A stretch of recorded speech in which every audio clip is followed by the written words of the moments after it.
cordial. Les habla de nuevo Edier Giraldo, licenciado en Filosofía y abogado. En este video, en esta oportunidad, les voy a hablar acerca de la posibilidad de aplicación de la lógica difusa en el razonamiento jurídico. Y para ello, básicamente, les voy a plantear la siguiente pregunta-problema.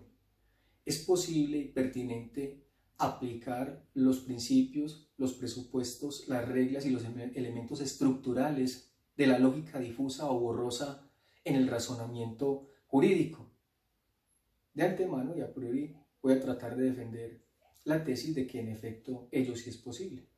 Pero precisamente para ello es menester resolver tres preguntas antes que nada. La primera, ¿en qué consiste la lógica difusa? La segunda, ¿cuáles son las principales diferencias de esa denominada lógica difusa o borrosa respecto a la denominada lógica tradicional, bivalente, aristotélico-tomista, cartesiana y kantiana? Y en un tercer momento hay que responder también la pregunta acerca de cuáles son precisamente esos elementos que posibilitan la aplicación de esta denominada lógica difusa en el razonamiento jurídico. Pues bien, iniciamos tratando de responder la primera pregunta. ¿Qué es la lógica difusa? La lógica en general es una rama de la filosofía que tiene por objeto de estudio el pensamiento en cuanto a su forma, no en cuanto a su contenido. Esa es la diferencia entre la lógica y la psicología. Mientras que la psicología tiene por objeto de estudio el pensamiento en cuanto al contenido del pensamiento, la lógica difusa, por su parte, tiene por objeto de estudio el pensamiento también, pero no el contenido del pensamiento, sino únicamente la forma, la estructura del pensamiento. Y la finalidad de la lógica en general ¿es cuál? Es precisamente distinguir los pensamientos correctos de los pensamientos incorrectos. Valga decir, las ideas coherentes de las ideas incoherentes. Pues bien, tradicionalmente, a lo largo de la historia de la cultura occidental y de la filosofía occidental en particular, se ha aplicado como método filosófico y particularmente lógico para definir lo que son los pensamientos correctos de los incorrectos, esa lógica que hemos llamado lógica binaria tradicional y que viene precisamente de la corriente de Aristóteles hasta Kant. Ahora, en nuestros días, han surgido unos nuevos tipos de lógica o unas nuevas maneras de pensar correctamente, y dentro de esas lógicas que se han denominado lógicas polivalentes porque admiten varios valores de verdad, está precisamente la lógica difusa o borrosa de la que vamos a hablar en este video. La lógica difusa o borrosa se distingue entonces de la lógica binaria tradicional básicamente en tres aspectos. Podríamos desarrollar otros más, pero básicamente a través de este video, para que no se nos haga muy extenso, voy a desarrollar los tres primeros elementos mediante los cuales se puede diferenciar estos dos sistemas lógicos.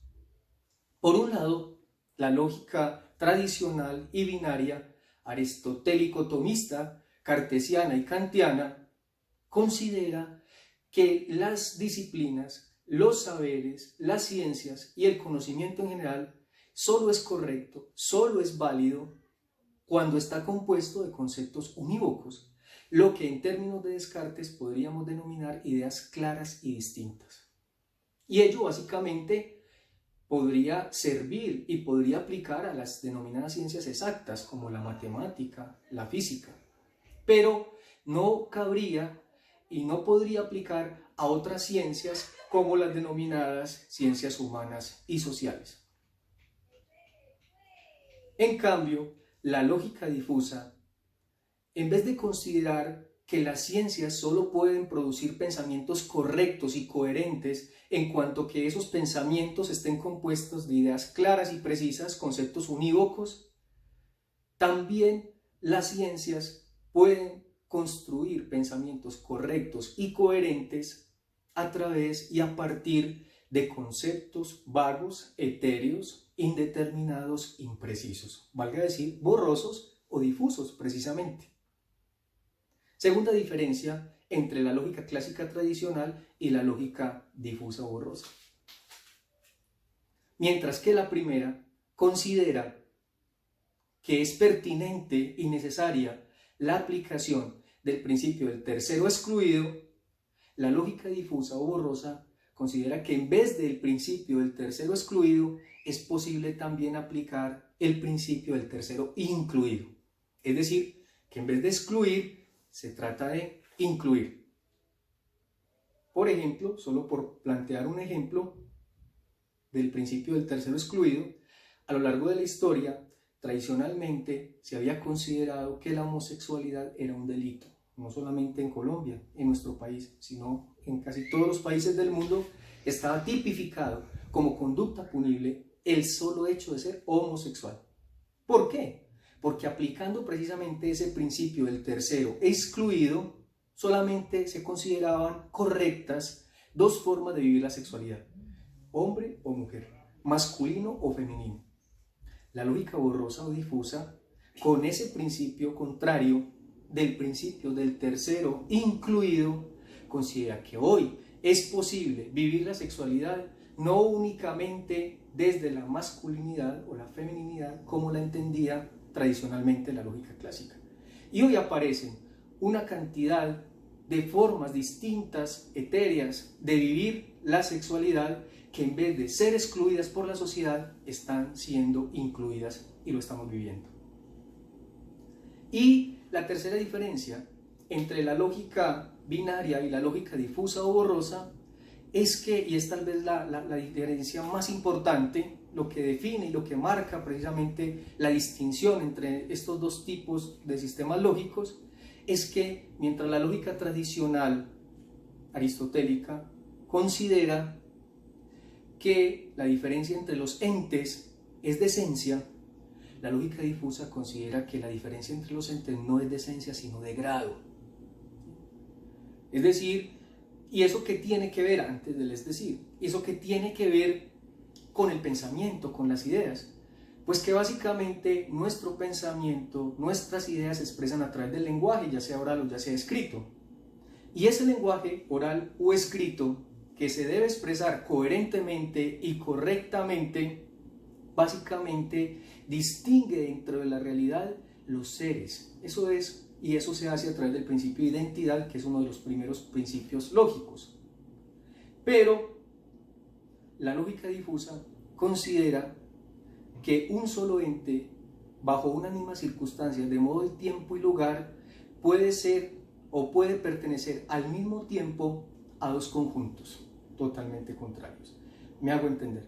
Mientras que la lógica clásica tradicional, precisamente aplicando el principio del tercero excluido, aunado a ello, considerando que la diferencia entre los entes es de esencia más que de grado, consideraría que un imputado, un sindicado, un acusado puede llegar a ser culpable o inocente, con esa disyuntiva, culpable o inocente, la lógica difusa consideraría que un imputado, sindicado o acusado podría llegar a ser culpable e inocente. Culpable, supóngase, de determinado delito en un concurso de conductas punibles, e inocente respecto de otra conducta punible. En materia de responsabilidad civil, por ejemplo, para plantear otro escenario, una persona que comete o que presuntamente cometió un siniestro, un accidente, en calidad de victimario, podría ser considerado por un juez culpable o inocente. Pero la lógica difusa considera que dentro de la culpabilidad existen unos grados. Pues la culpa puede obedecer a una simple culpa grave, a una culpa leve o a una culpa levísima. Aquí estamos hablando de los grados de la culpa. Entonces ya no vemos la realidad como en dos dimensiones, como en blanco y negro.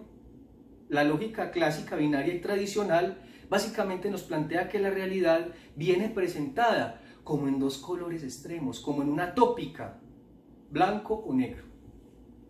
Resulta que por el contrario, la lógica difusa amplía el espectro de hermenéutico, amplía el espectro de comprensión de la realidad, considerando que hay realidades que no vienen presentadas ni en blanco ni en negro, sino en tonalidades grises.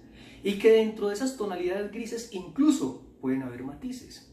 gris claro, gris oscuro, gris más claro, gris más oscuro. Es el tema de los grados. La diferencia entre los entes no es de esencia, sino de grado.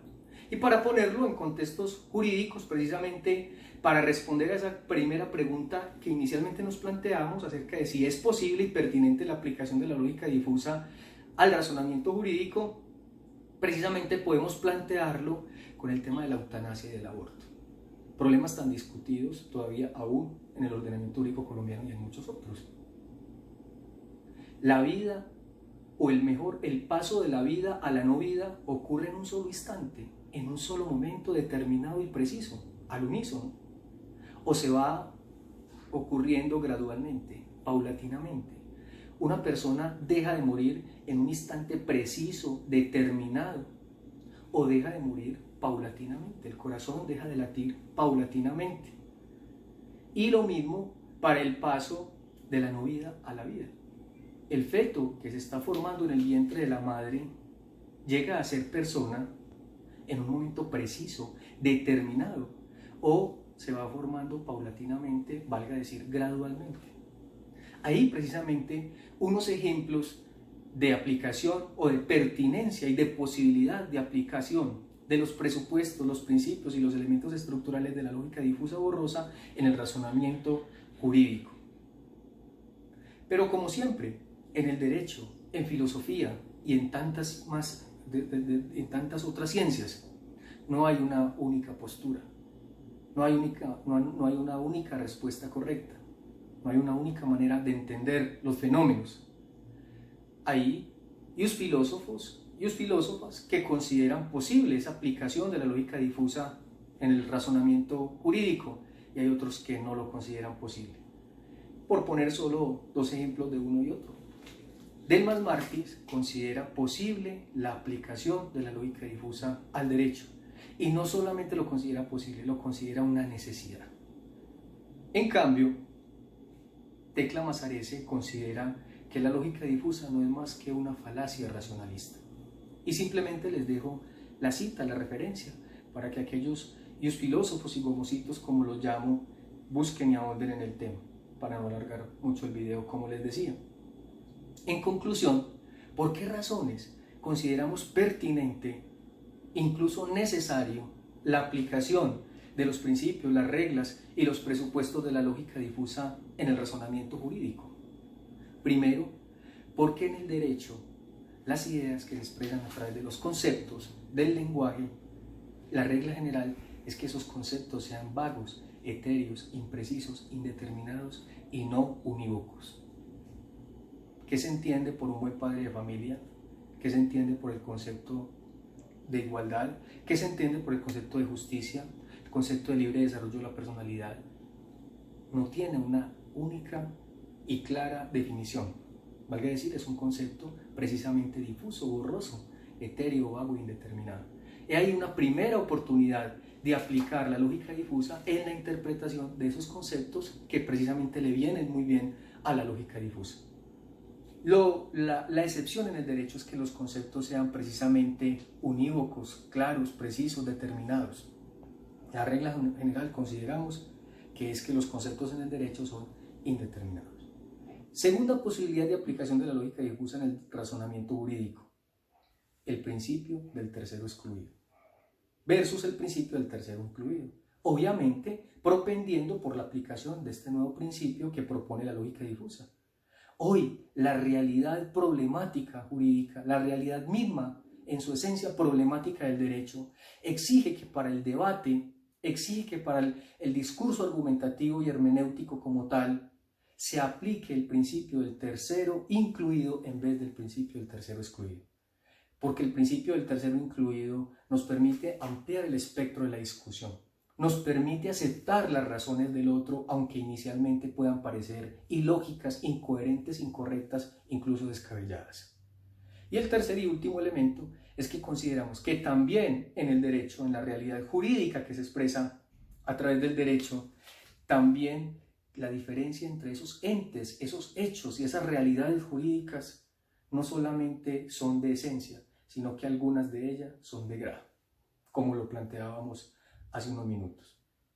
Por ello, para terminar, simplemente querías sembrar la inquietud acerca de esa posibilidad de aplicación de la lógica difusa en el derecho, y les recomiendo que quienes quieran ahondar en el tema pueden buscar en Google Scholar, Google Académico, mi tesis de maestría denominada Incidencia de la lógica difusa en la interpretación filosófica de la realidad, Editor Adolfo Giraldo Jiménez. Muchas gracias.